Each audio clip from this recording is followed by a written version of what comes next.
Yeah, there's a couple of things that we could touch on there and explore a little bit because there's things kind of, unique to Mojo or maybe, distinct in the sense that talking about having someone be a leader in one area and then go off and go to say lead another area. Now, so anyone else looking at that like a hiring manager and could say, well, why don't we headhunt and find an external person to put in that leadership role? Or why don't we promote from internally from that team? But it is a thing in Mojo that there's people that get success and then they end up kind of like cross training or kind of doing both, and that is a pattern I think in whether you want to chalk it up to the way you envision structuring teams or the kind of cultural vision of the company. Why is it that's kind of that's a Mojo thing where we want to kind of it's nice to have, say for instance, a technical person who demonstrates the ability to communicate well, to put them in a business meeting, to suddenly they're able to communicate things in a possibly more effective way, or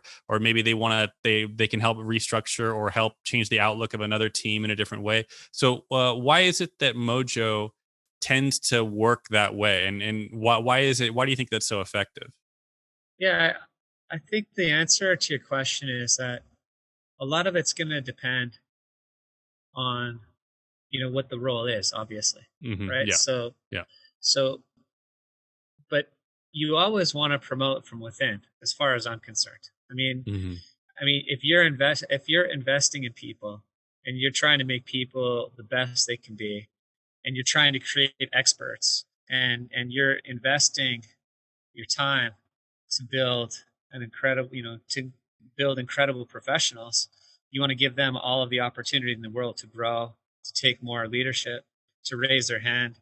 And then you have the advantage, having watched them, over a Yeah, period of time, to know what the yeah, probabilities are, right? Because when you hire somebody from outside, it's for all of the interviews that you have, and for all of the references you may receive, it's a risk. You don't know, whether that person's really going to be, a high leverage person. So you say a high leverage person is someone who's able to create great teams, great, promote people, build knowledge in those teams.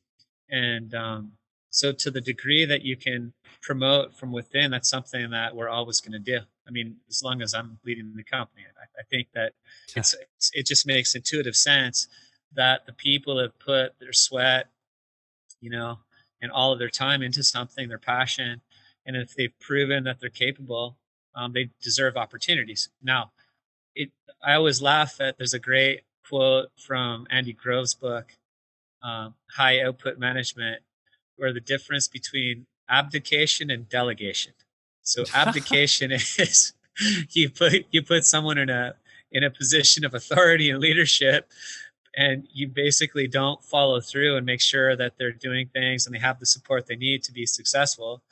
That's abdication, because you've just basically you've given them an opportunity or a position where they can excel, but you haven't taken the time to make sure they're going to be successful in the role.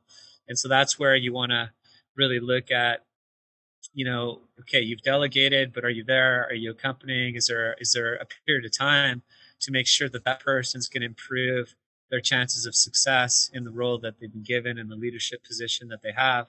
And that's something that, I think is the responsibility, obviously, of people that have the knowledge, that have done things before, that can point people in the right direction. And ultimately, you want to put people that improve and do much better, than what was there before. Because you don't just want somebody, managing this exact same way without thinking through if there's ways for us to improve that part of the organization.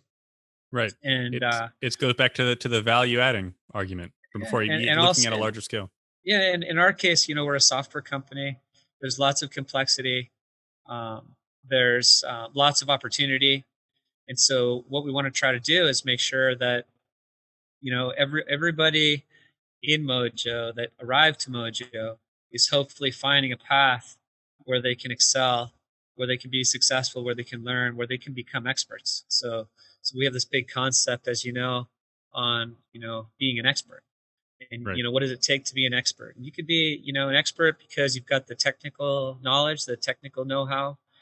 You've proven that you really do understand, what you're doing, and you've got your peers that are there to also validate, that this person's ready and that they can take on a lot more responsibility. And that's been, I think, one of the reasons we've been successful is we've tried to make sure that we're building experts, and we're trying to make sure that there's really good knowledge sharing across the things that we've declared as very important as a company.